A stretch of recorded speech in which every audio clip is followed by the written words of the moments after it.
Welcome to Unhinged with A&M. My name's Ari. My name's Miranda. Welcome back to our first iteration of episodes called Double D, Dating Doubts. Ooh, new segment alert. New segments. Wait, are there sirens? Sirens. I don't know if that's the right one, but it works. Yeah. It still dropped the beat in a way. yeah. Anyways, Miranda, how are you? I'm good. How are you? I could do better. I mean, I think I'm pretty great because this is episode 20. Oh my God. Wait. Hey. We have to do our OG applause for that. 20 episodes in. Holy shit. We are past the 2% of podcasts that fail. Yeah. Yeah. Like we're doing it. We're going to keep going, guys. We're not done. No. We're going to keep going. We got new segments and consistent content coming live to you guys. Yeah, I would say that, not to like toot my own horn or anything, the social media is doing really good. Yes, you guys are absolutely killing it, and we appreciate the love and support like so much. So good. So we had our bookstore podcast takeover a couple weeks ago now from when this episode comes out. Yeah. And we had a lady come in because she saw our video that we made to promote it. So sweet. She came in specifically because of that video. So that was just a really cool moment. Yeah. I loved it. I was like, oh, I want to hug you, but that's weird. But I want to hug you. Yeah. Before we get too far into the episode, though, we have a couple updates. Yeah. So first one. So we went to a wedding. Yeah. And the wedding was fun. The wedding was phenomenal. Great, I had the best time. Oh, yeah. And then, your girls try to get their freak on and getting to know some different guys. Yeah. And, it was kind of all over the place. Like, it was consistent at the beginning. It was really good vibes. The bride is, for context, the bride is one of our coworkers. She works specifically with me. And she, at the beginning of the wedding, was like, Miranda, you have to meet my my husband's cousin. I think you guys would be great together. Or was it it was cousin, not brother, right? I thought it was friend. No, it was a relative. Oh, okay. Yeah. And she was like, oh, he's finally gotten his life together. And this would be great. I finally find her again. I'm like, okay, girl, I need to know who this guy is because I'm looking around. And I don't checking I don't know every guy. Like maybe that could be Miranda's type. And she points him out, and he's a photographer for the wedding. And I look at him. I'm like, oh no. But funnily enough, shortly before then, Ari had stopped and talked to him, and things like kind of seemed to hit off right away. So I was like, not for me. However, it looks like Ari and him hit it off already. Ari is interested. Yeah. And then she eventually took you to like officially meet him. Yeah, so for context, he was walking around and he had this like horn strapped around his torso and it was like medieval and it was clearly he was drinking from it. And I'm like, that's sick as fuck, man. Yeah. So I was like, oh yeah, like cool horn, man. And he showed it to me and I'm like, cool. Talk more?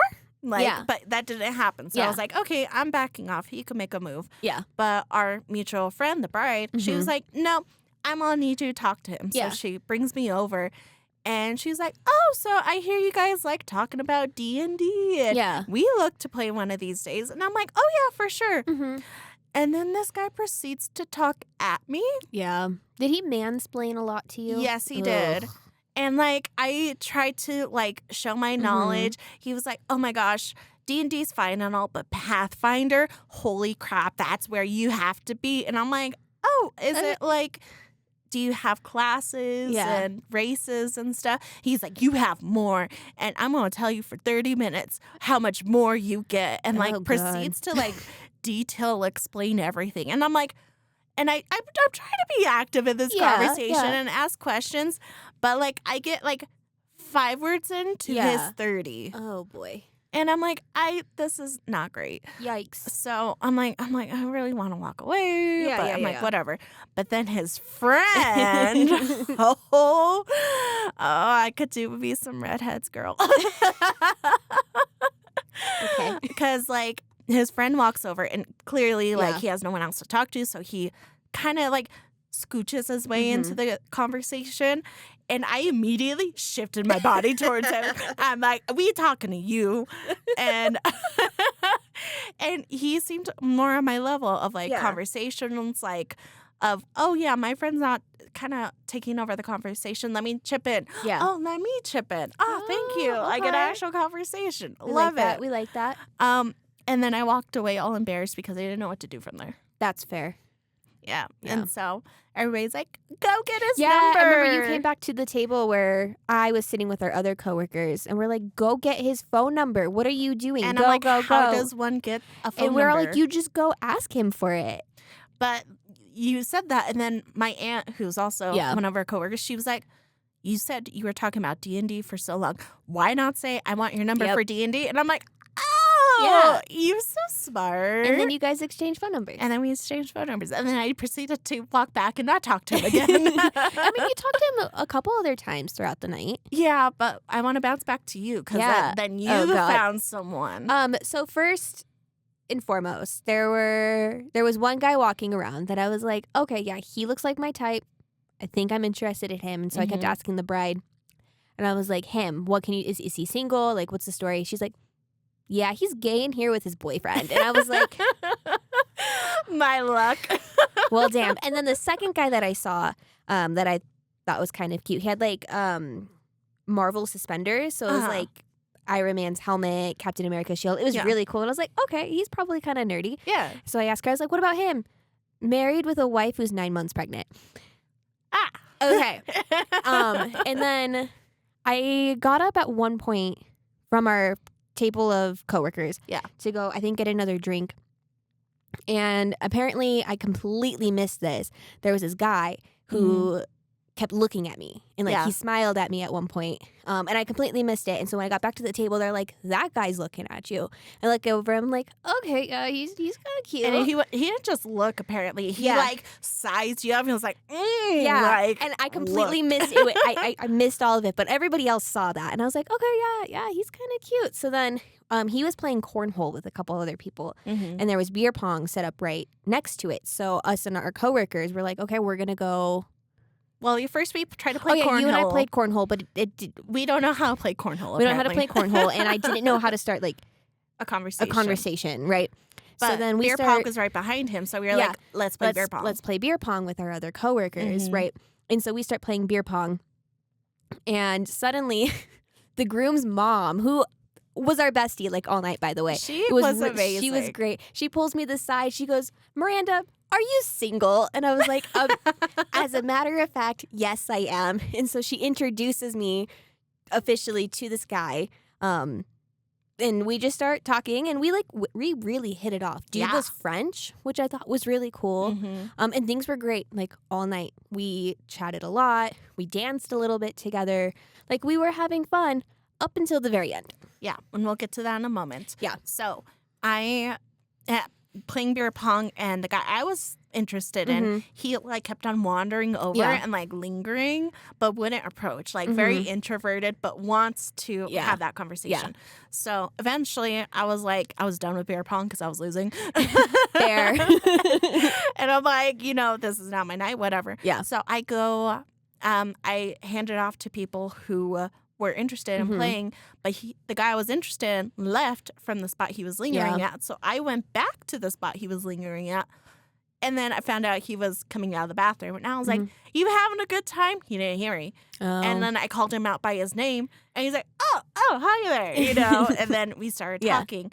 And we talked like, honestly, like I have not, like there's very few people in the world who you just hit it off with. Yeah. Like immediately. Yeah. Like it feels like a longtime friend. Yeah. Like you could talk about whatever. And this guy felt like it was it. You guys talked for pretty much the rest of the night at that point. Yeah. Because like I barely saw you. Exactly. Yeah. Because like it was good. It felt natural. Like we were teasing each other, and like I was telling him about my book. Yeah.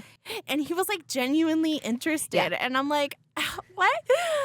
Who are you? It was good. Yeah, no. You were doing good. I was Mhm. doing good with the guy that I was talking to. Yeah. We were really hitting it off. He really wanted me To go home with him. Back to his hotel with him. Yeah. And I didn't. No. It was funny because the bride, she went up to me and she was like, Miranda wants to go home with him. And I just laughed. I was like, no, she doesn't. I'm like, she could be blacked out drunk. She is not going home with anybody she doesn't know. Like, even subconscious Miranda's like, we're not doing that. Yeah, no. And so I remember he was really trying to get me to go back home with him. And I told him, and I was like, I'm tired. I came here with Ari. Yeah, and we were leaving. I was like, I gave him my phone number, and at first he, like, you could tell he was a little upset about it. Yeah. But I was like, you have my phone number. You can text me tomorrow, and then we can get together some other time, because he doesn't live that far away from Greeley. Yeah. And so we made that plan, and he left. We said goodbye, and I was standing there waiting for you to finish saying goodbye to the guy that you were talking to. Yeah. And it took a minute. Right. Which was fine because things were going great, right? Yeah. But you were actively saying goodbye. And so then the guy I was talking to comes back up to me and goes, oh, so your friend can keep talking to her guy, but you can't keep talking to me. And I was like, she's saying goodbye to him and then we're leaving.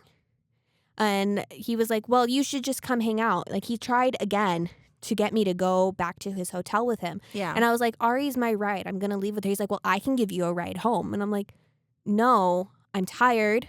I'm drunk. I know Ari. I trust Ari. I'm leaving with Ari. Yeah. And like, he didn't like that. And I was like, dude, boundaries are really important to me. I said that. I was like, boundaries are really important to me. And I'm setting one right now. You have my number. You can use it tomorrow. Mm-hmm. And this is what he said. Quoted. Go ahead and leave before you piss me off more. The fuck, man? What the actual fuck? And at that point, you and your guy had finished saying goodbye. Yeah. And I was waiting for you at that point. Yep. And I just see you, I turn and you turn around and you flip him off. Yep. And I'm like, what happened? I didn't hear anything. I actively blocked his phone number as we were walking to your car. Yeah. Like, we hadn't fully left like the venue area yet. And I was actively hitting because I was like, what a dick. Like, the moment you upset him ever so slightly, she showed his true colors. Like, immediately. Like, what the fuck, man? Like, dude it was going so well for him. Yeah. But, like, the audacity of having, like, how dare I make him wait? How dare you? Yeah. Boundaries. Boundaries, How dare you bring up boundaries in my presence? I'm setting a boundary. Go ahead and leave before you piss me off more. Fuck you. Right? God damn. It still upsets me. I mean, rightfully so. Yep. I was livid for you. It was really funny because earlier in the night we were talking about the podcast. Mm-hmm. And I'm like, yeah. Like, we talk about, like, relationships sometimes. And I jokingly asked him, like, do you want us to talk about you in the podcast? And he was like, well, what are you going to say? And I'm like, well, it depends on how tonight goes. And now, here, you heard it here first. And here we are. So... yay. We follow through on what we say, guys. Yeah, if we say we're going to, we might mention you. Yep. Don't be an asshole and you won't be mentioned. Exactly. The absolute audacity of men. Yeah. And then I tried to reach out to the guy I was talking to, and we kind of exchanged conversations back and forth. Mm-hmm. But ultimately, like, he just didn't really text back. And I'm like, hey, let's find a day and time that would work for us to hang out.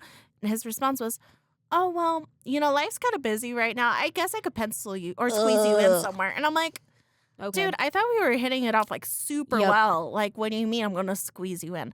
I'm like, I don't know. A part of me is, like, dumb. And, like, I'm like, maybe he'll reach out and maybe he'll show an effort.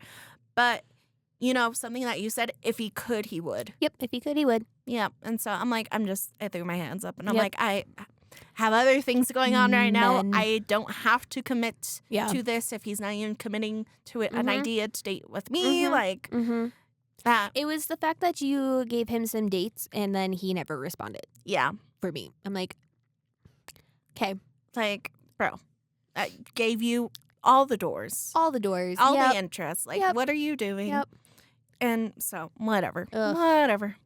Which brings us to our episode of Dating Yeah. Doubts. Sorry for the long intro, but, like, you had to be updated. Yeah. We can't leave you guys hanging. That Absolutely is wrong. not. That's rude That's of us. irresponsible. Like, you guys need the tea, obviously. That's why you're here. And now we're going to share other people's tea, strangers' tea. Yeah, with and you our guys. reactions to said tea. Yeah, so for these new segments that we're doing for Double D, Ari and I each are going to find a story on Facebook, Reddit, wherever we find it.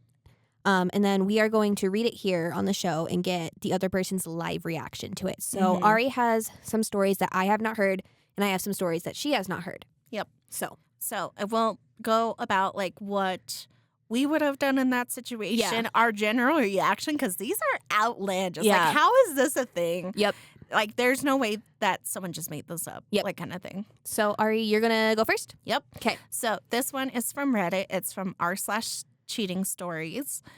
And the title is what I was like, what the fuck, man? Titled, I caught my boyfriend butt naked with another woman, and I never expected his reaction. Okay. Right? I, Right. 27 female, was on a medical emergency leaving to take care of my bedridden grandma for a week, about 8 hours away from the place I lived. 3 days of leave, my brother presented himself to take care of our grandmother since he resigned from his work and took a short break from corporate. I didn't call or text my boyfriend to surprise him as I bought lingerie so we could spice things up. Ooh. So, like, she's coming with, like, some Yeah, intention. yeah. Like, I love it. My elderly neighbor called me the same day and said he saw my boyfriend with a woman who entered my apartment and left a Ooh. few hours later. I told him to keep an eye and, if possible, take a photo of the woman so I could see who he's messing with. And if, you know, grammar could use some work. Messing around with. When the plane landed, my neighbor called and said they were back and he thinks they're drunk and getting lovey-dovey Oh, no. while walking to my apartment. It's a real, okay. That neighbor's a real one. Right? Okay. Continue. I need a neighbor like Yeah, that. seriously. Yeah. Good on the neighbor. He sent a photo, and that was enough proof that my boyfriend was really cheating. I don't know what to feel. I don't want to confront him. I don't want to beg. I don't want drama. So Yeah. I rushed to my apartment and still surprised him. As I walked up to the front door, I saw an unfamiliar sandal that didn't belong to me or him, and it was likely from my ex-boyfriend's side piece. I opened the door with a spare key and walked slowly towards my bedroom. I saw the living room was so clean and well organized. He's been cleaning around the apartment. As I was approaching, my bedroom wasn't even closed all the way, and I could see him on top of his side piece as I busted into the room. Me, I can't believe you did this. Well, actually, now I do. Fair. Him, oh, you're back. I thought you would have been gone for a week. You should have told me. Uh-huh. Like he was prepared for this to happen. I was stunned. I never expected this kind of reaction. Him, well, anyways, I've been sleeping with this chick for a few days now. Yes, before you get mad or anything, I cheated on you. It was a mistake. I was there. It was a mistake. There is no reason for me to cheat on you, but I still did. It's just I'm used to this kind of life. Don't worry. I already packed my bags. The day you flew back to your sick mama, I used your apartment as a love motel. I am terribly sorry for wasting your time, money, and your love. I hope you find someone better than me, which there are. I will ask for your forgiveness, and I will disappear like a bubble. Like a bubble? Like a bubble. I actually never loved you. I just like the feeling of someone who really cared for me. But your coochie rocks, though. That's what got to me.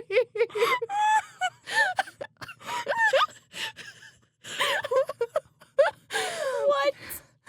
As he was dressing himself and replacing the bed sheets and cleaning what's left of their deed in my own bed, I was too stunned to speak and just stared at him like, what the hell just happened? Did I just wake up from a bad dream or what? I didn't hear what he said when he got out. All I heard was, I left this spare key on the table. I cooked your favorite food. It's in the microwave to reheat. So make sure you eat. Fast forward 2 days later, I can't focus at work because what just happened that night, he just dumped me respectfully, disrespectful. I don't know how to react, and the words won't come out of my mouth. I told my brother, and he just laughed and said, Karma will get him. It's not worth my time beating him up by hurting our princess. Just move on. You'll find another sad to say, but it is what it is. What the fuck is going on? This isn't what I expected to be. I thought he'd reason out or just explain. Sure, he explained, but that's it. That was a month ago, and I still can't believe what just happened. Oh, yeah. I'm sorry, but I've been cheating on you. I don't actually love you, but damn, your coochie's good. Oh, and I've been using your apartment as a love motel. What the fuck? Like, what? It's like he was hoping to get caught. No, he was like calculating. He's like, I will get caught. I will actively use this place as a love motel until I get caught. He's not hiding it. Why not just break up with her? Why do you have to, like... I'm so confused. And then, like, actively clean the apartment of his things, had his things ready, and then gave her her favorite meal to microwave when she got home? I'm so confused.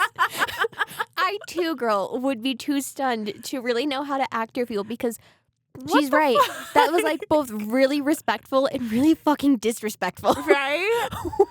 I'm like, I am bewildered. Like, what? Yeah. I don't know how I would react. I don't know how I would react because you go in and you catch your partner cheating on you and you expected there to be some big fight, them being like begging for forgiveness. This He's wasn't like, my fault. It was just a mistake. I slipped in. I missed you so much. No, it sounds like he's very matter of fact. Oh yeah, I'm cheating on you and that's not fair to you. But like, I don't love you and I did it and I'm not sorry. Not sorry.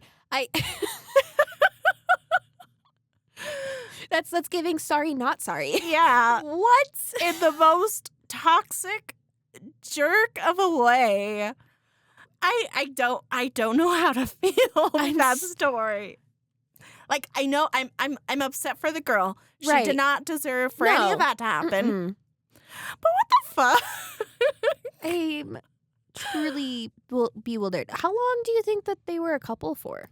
I don't know. I think at the beginning she said, let me pull it up. 8 months? Okay. Or 8 hours. Something 8. I'm pretty sure it was probably like 8 months. So they were actively living together, question mark? Huh. Or is he just watching her place? Because 8 months, like, realistically, 8 months isn't that long. Like, it's still a decent chunk of time to be in a relationship. Yeah. But at the same time, it's also not that long. So I don't know. But he had keys to her apartment, let himself in. I wonder if he was house sitting while she was taking care of her mom. Must have. Yeah. Yeah, and he was like, I was using her place as a love motel. It was a love motel. So it was a house because it was a neighbor that caught them. That's what it sounds like. Yeah, so interesting. So I wonder if there was more than one girl when he says that, like, oh yeah, I've been using your place as a love motel. It sounds like there was plenty of girls. Nowhere in that story did it say that the other woman had like any kind of reaction. She didn't talk about that. No, I think she was mainly focused on what the fuck. That is of like a cordial and I fucked you over and here you go. Like, but damn your coochie. I like that he had to slip that part in. Your coochie's fire. Your coochie's fire. I'm like, what? Oh my god. That reminds me of my situationship of like, no, I can never go out with you, but you have nice boobies. Yeah. Like, no. So strange. Why? Why? I mean, at least she doesn't have to deal with him anymore. And, you know, I would almost prefer, like, clean cut rather than him being like, I know I cheated on you, but I love you. Please don't break up with me. Or, like, gaslighting and be like, I only cheated on you because you weren't here, and therefore I had my needs. Like, as shitty as it is, I would almost like it to go that way to the point where I'm too confused to really know how to feel. Because then at least I'm not like super pissed off or like super sad and crying all the time. Just, what the fuck? And I'm just utterly confused. Like, the fact that it's been 2 months since, and I looked at when this was posted. It was posted 8 days ago. Okay. So what was 2 months, 8 days ago? Well, even just a few days ago. 2 months ago was like May, April, May. Because we're in July now. This must be an April Fool's joke. Like, What the fuck? So crazy. Oh my gosh. Man. Yeah, so that was my biggest story that I was like, oh, Miranda's gonna find this one interesting. Yeah, that is so bizarre. Yeah. But that coochie though. That coochie though. Hey. All right. gosh. Are you ready for mine? Yep. Go for it. So, this one is from Facebook. It's from a Facebook page called Who's Wrong Here? And they post stories all the time, not just like dating stories. This one is specifically about a couple that's getting ready to be married. Mm-hmm. There's no title to it. But yeah, who's wrong here? Okay. Okay. And this is from the perspective of the guy. Okay. Okay. I don't want my fiance's 98-year-old grandmother at our reception for the same reason we aren't allowing children. Oh. Okay, that's the opening. My fiance is 28 and I'm 30, and our wedding is in 3 weeks. Most of the planning has been easy, but we are now arguing about whether her grandmother should attend the reception. We agreed from the beginning that children would not be invited. We want an adult party with an open bar, loud music and dancing late into the night. Mm-hmm. We do not want people spending the evening supervising someone and instead of enjoying themselves. Her grandmother is 98, and I honestly think several of the same concerns apply. I have no problem with her attending the ceremony, being in the photographs, and sharing the important part of the day. I just do not think the reception afterward is the right environment for somebody her age. Mm-hmm. My fiance says her grandmother has talked about this wedding since we got engaged. She is the only grandparent still alive on either side, and realistically, this may be the last family wedding she ever attends. I understand why that matters. That is why I'm not excluding her from the wedding itself. The reception is a party, though. Not every relative needs to be present for every part. It will be crowded, dark, and loud, with most people drinking and dancing for several hours. Her grandmother will need a comfortable chair, help getting around, and somebody paying attention when she becomes tired. My fiance says her aunt already offered to bring her and sit beside her. Her aunt would also take her home whenever she wanted, so neither of us would be responsible.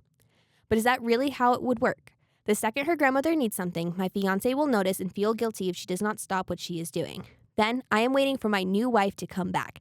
Or I am pretending I'm not annoyed that our reception has started revolving around one person. My fiance said I was treating her grandmother like a child. Obviously, she's not literally a child, but the reason we excluded children was not because we hate them. It was because other guests have to change their evening around their needs. Why is everyone horrified when I apply the same logic to someone who is 98?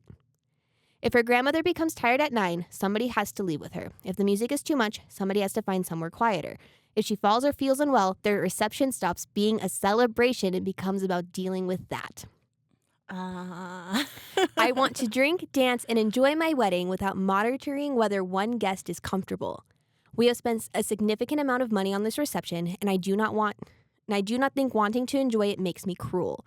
Is one evening where nobody needs special attention really too much to ask? My fiance became especially upset when she said she wanted photographs and a dance with her grandmother. She said everybody would understand because they know how close they are and how little time they may have left. That is exactly the kind of moment I do not want taking over the reception. The whole room would become quiet and emotional while everybody thought about whether this was her grandmother's last family event. We planned a celebration, not a goodbye. My fiancé called that disgusting and asked whether I heard myself, and I told her I did. I may have been blunt, but I was being honest about the kind of evening I want. Her mother has now become involved too. She says excluding her grandmother after the ceremony would humiliate her and make her feel like a burden. Nobody used that word except them. Why does every disagreement have to become an accusation about my character? My fiancé has barely spoken to me for 2 days. I told her I was not changing my mind, and she went to stay with her mother. She sent one message saying she cannot believe I see her grandmother as an obstacle to enjoying my wedding. She also said that this has made her think differently about what being married to me would actually be like. I think that this is an enormous conclusion to draw from a disagreement about one guest. This is my wedding too. I am paying for half of it, and I agreed to most of the choices my fiancé wanted. I should have authority over the kind of reception we are hosting. Her grandmother can attend the ceremony, take photographs, and be there when we get married. I'm only saying that the reception should remain the adult party we planned. My fiancé keeps acting as though her family automatically gets the final say because it is her grandmother. That is not how marriage works. Once we are married, I will be the head of this family. She can disagree with me, but somebody has to make the final decision, and that person will be me. Am I wrong for making this decision? 100%.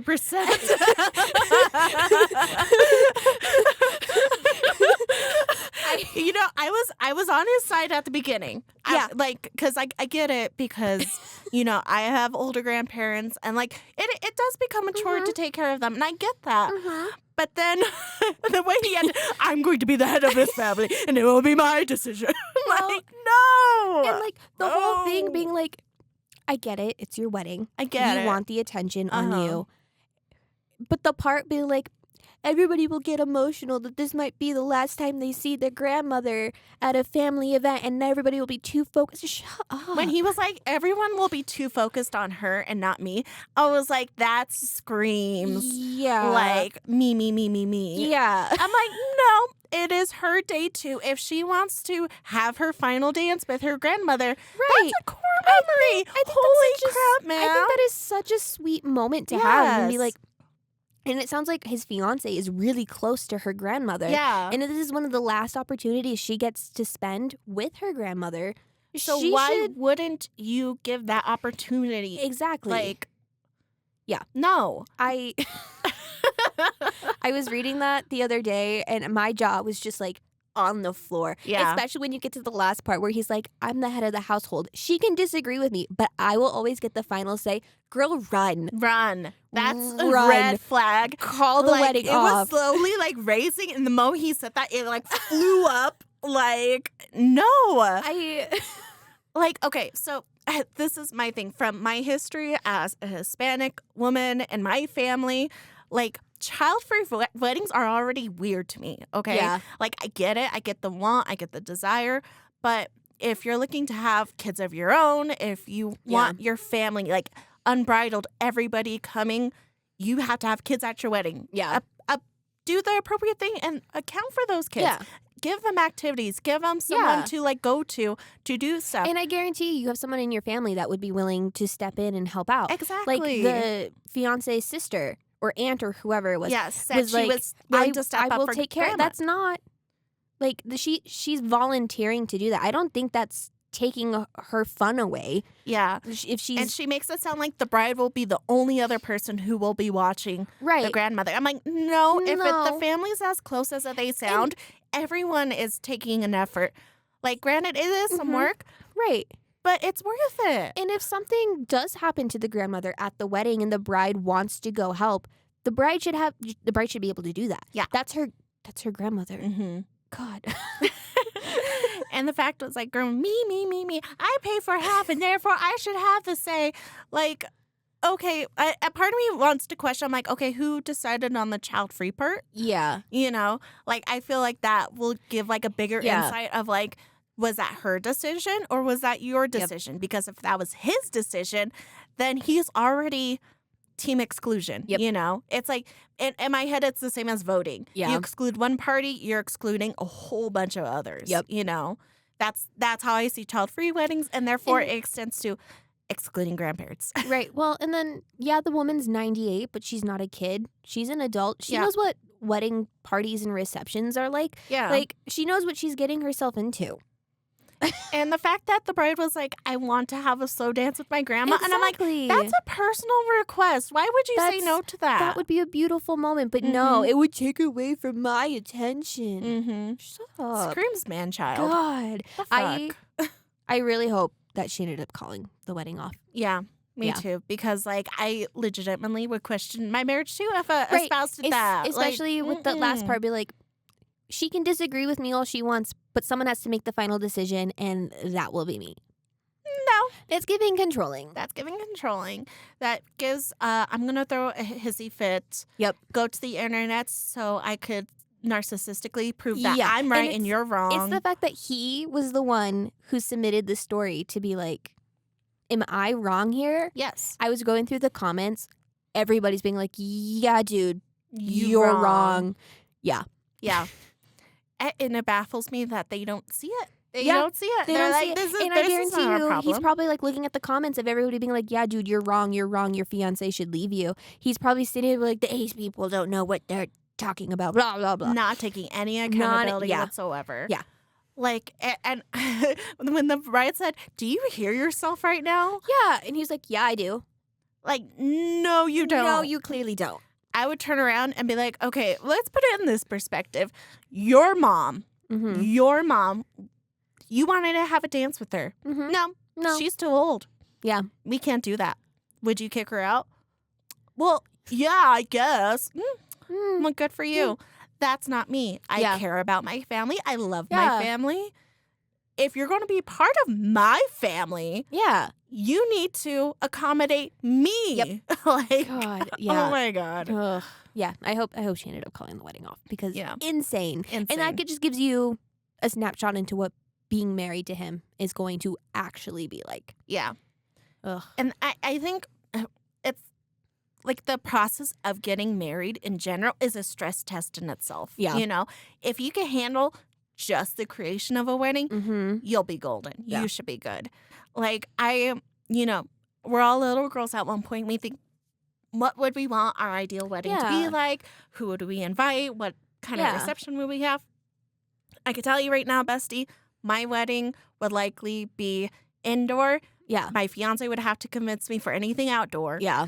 And all the food would be catered by my own family. Yeah. Like, I would beg and plead, but I wouldn't be like, $75 if you want to attend. No. Yeah. No. It's, hey, we have lots of food. If you Yeah. have any dietary restrictions, let me know. Yeah. And we'll see what we could do. Like, and because my family would all come together to serve food, that means everybody gets to come. Yeah. That means grandparents who are in their diapers. That means kids that are in their diapers. Like, yeah. I'm not excluding anybody. I understand that a wedding is supposed to be about the bride and the groom or who's ever getting married, right? Yeah. The happy couple. But it is a family event. Yes. Like I get it. You want most of the attention, obviously. Like, it is your day. But it is also a celebration of two families coming together. Yep. It's about you guys, but it's also about, I feel like it's about the whole family. It is about the full thing. Like walking down the aisle, that's for your parents. Say, the wedding that we went to for our coworker, I felt so included. I didn't know half of the people that were there. Yeah. I felt like I was part of the family. The fiance's mom kept coming up to our table like, we're gonna do shots. We became like best friends with the groom's mom. The other cousin that was like she's Yes. the spunky she one. was I so love her. cute. Hey, bestie, if you're listening, you were the best time that were so night. good. I loved it. I smiled the next day when I saw that you followed me on Instagram. You were adorable. I loved her. She was so cute. I hope the day after the wedding wasn't too rough for you, girl. Yeah, you might have had a hell of a hangover. But you were awesome. But that was like one of the best weddings I've ever been to. And the other thing is, too, we never went to the reception. We weren't invited. And that's I have fine. nothing against that. Nothing against that. Because that's for the family. Yeah. You know. Yeah. Am I right? The reception? No, we went to the reception. We went to the reception. The ceremony. The ceremony was a private ceremony. It was a private ceremony, and that's okay. And that's okay, yeah. We were part of the reception. We were part of the party. And it was so much fun. And that's a choice that all brides and grooms get to make. Yeah. And it's a two-person decision. It's not just you and you get the final say. Exactly. So if you want so-and-so Yeah. or they don't want so-and-so, that's something you guys have to decide. Don't invite people you don't want, period. Yeah. Like, I went to a wedding with one of my friends, and there was this guy that was a mutual friend of both the bride and groom. They didn't want him at the wedding. And I'm like, why did you tell him about the wedding? Yeah. And they rushed their entire ceremony to exclude him from the wedding. Oh, interesting. Yeah. I don't See, okay. Yeah. With that logic that you have right there, the groom in this story didn't want the 98-year-old grandmother at the wedding. Yeah. So it's like, with that logic, it's like, if you don't want someone at the wedding, don't invite them. Yeah. And so you're almost like, with that logic, you're almost saying that he's in the right. But I'm saying, no, the bride and groom both didn't want them. Okay, yeah. In this story. But in this case, the bride avidly wanted her grandmother, and he avidly didn't want her grandmother. I'm like, no. There needs to be a deeper conversation because she wants those special moments. Yeah. You know, that's not, maybe next time. That's, no, this is the last time. Yeah. Why would you take that from me and her? Yeah. Yeah. No, in the scenario I gave, there was communication, but not communication to the person they didn't want to invite. Yeah, that's sticky. Yeah. Ugh. So that story, though, jaw dropped on the ground. I The texted you audacity. immediately after I read it, and I was like, all right, girl, we have to talk about this. Yeah. Yeah. That's 100% fair. Yeah. But there's so many other stories too. Yeah. So I have a small snippet story. It's not like a full Reddit Yeah. breakdown, but it's just a situation I saw off of Facebook. Mm-hmm. And I was like, okay, I want to talk about this because this screams man-child to me. Okay. So this, young adult, probably in his 20s, comes home and he presents like several bags of clothing. Okay. And his mom starts recording and says, so you came home after your breakup with your potential relationship with a girlfriend to bring me laundry? It was bags upon bags of like laundry that needed to be done. Oh my God. And she's like, you brought this to me to do your laundry. And he's like, didn't see the problem. Yeah, I did. Proceeded to grab food from the fridge. No. Uh-uh. And the girl kind of doing a reaction, like, Yeah. because she's a advice kind of person for Yeah. love and things. And she was like, so what you taught your kid was not to do his own laundry to begin with. Proceeded to allow him to live with another woman so she could mother him. And then was surprised when he brought all his dirty clothes back. Like, yeah, no, he had to have learned that from his own mother. Yep. And when the girlfriend's like, I'm not going to mother you. Yeah. I'm not going to do your freaking laundry. And proceeded to dump his ass. As she should. As she should. And then the mom was shocked to see all the laundry. I'm like, no, you created this. You're the reason why this is happening. Yeah. Yeah. I'm like, you don't, like, the thought process of, a mother mothering her son. Yeah. Until she hands him off to a bride to proceed to mother him after is insane. Oh my gosh. How is that a thing? Like, I'm baffled. That baffles me. Like, why? No. Yeah, don't be surprised when your son turns out to be a man-child if all you did was baby him his entire life. Yeah.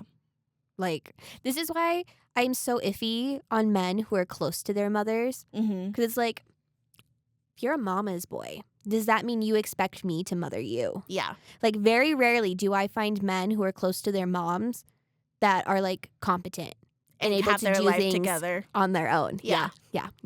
Almost 9 out of 10 times, if a man is really close to his mother, it's because he was a big mama's boy and mom did everything for him. And so that's what he's going to expect out of a partner. Yeah. And that's insane. Because, I look at my own siblings because they're boys. Yeah. And I'm like, they know how to do laundry. Yep. They know how to wash dishes. They know how to clean the house because my mom raised us all equally and at least teaching us the basics. So did my parents, yeah. Yeah, like I know how to cut the lawn. It's not my chore. It's not what I do. I know how to do it. If you handed me a lawnmower, I could cut the lawn. My brother still lives with my parents. He's getting ready to turn 24, I think. Yeah. I should know that. He does his own laundry. Yeah. He cleans his own dishes. He's expected to clean his own bathroom and do all of his own cleaning. He lives with them, but he's expected to clean up after himself. You don't have your mom. My mom doesn't everything do for him. everything for him. So when he does eventually, hopefully, move out of our parents' house, he'll know how to take care of himself. So, but what do we know? But what do we know? Oh man. Okay. You got another story for us? I have another story. This one's not a dating story. Okay.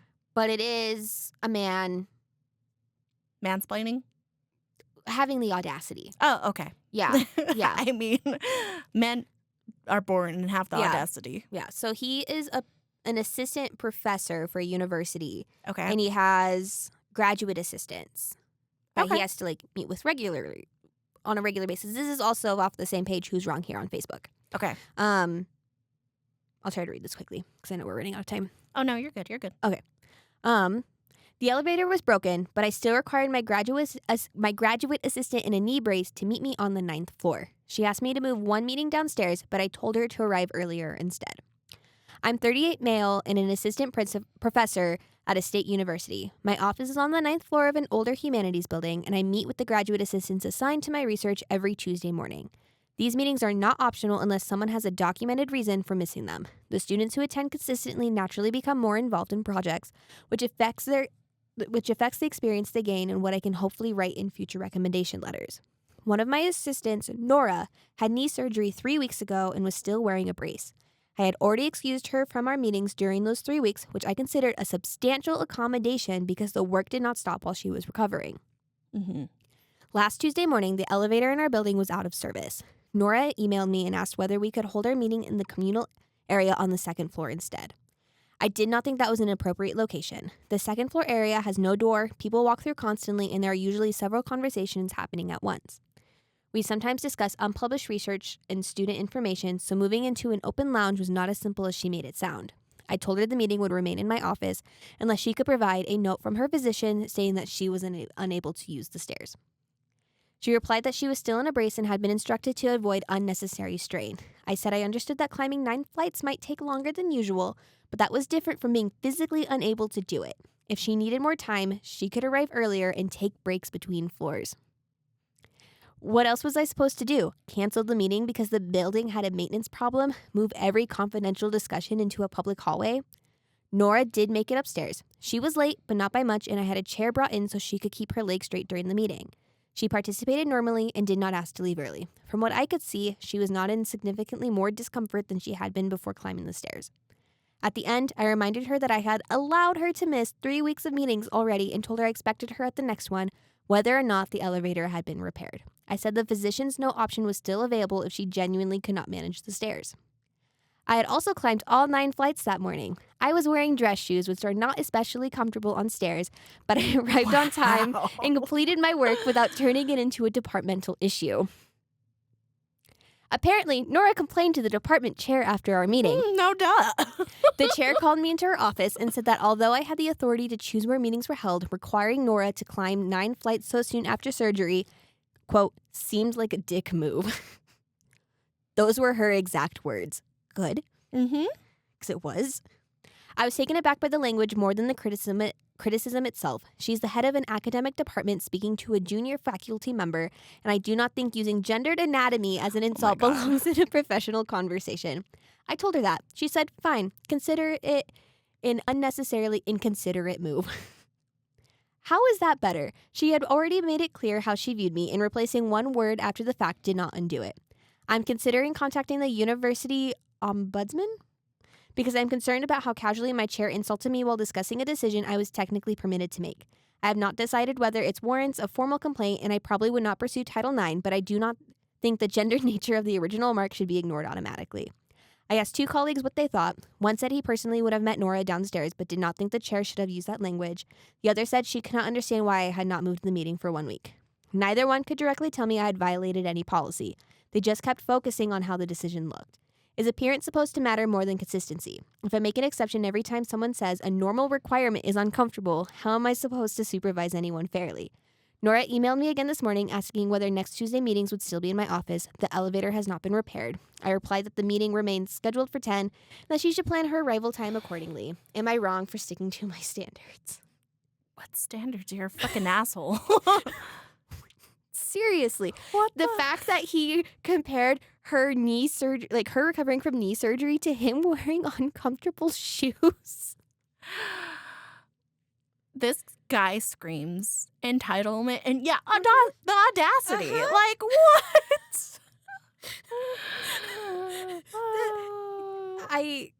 Again, the part like I walked up 9 flights of stairs in uncomfortable shoes and I'm doing just fine. Fuck you. Like, you know what? If you could, like, it's strenuous, yes, but whatever. No, move your fucking meeting or move it online to a secure site. Yeah. Like, you accommodate. If I make one exception here, that's the most bullshit, like, kind of response you could ever give someone. Yeah. If I have to make accommodations here, you're supposed to. That's your freaking job. Like, And I'm sorry, you are an assistant professor. You're not even the professor. You're not even the fucking professor. Asshole. Like, with confidential information. And I'm like, speak in a hushed tone. Like, or find a room like on the first or the second floor and where this you is guys a can meet privately. university. Meet at the library. Yeah, exactly. Somewhere like, why does it have to be your office on the 9th floor? If I make an exception here, then I have to make an exception every time. He was like, you can provide a physician's note that says you can't walk up the stairs, and she's like, I was told not to put unnecessary strain on my knee. Like that's doctor's orders, my guy. surgery. Yeah. Like, no. And like, I mean, honestly, good for her for still making. I bet you it was uncomfortable in the fact that she didn't complain by the time she got to his office. Mm-hmm. Like, good on her for that. But like, she should not have had to Even get that far. Mm-mm. And then when she called him a dick, oh, you're using the human anatomy, and I'm like, what kind of pretentious asshole? He's acting like she was being like his department head was being sexist towards him by calling him a dick. It's like, no, dude, you were being a dick. Yeah. I'm sorry. Should I use non-anatomical terms?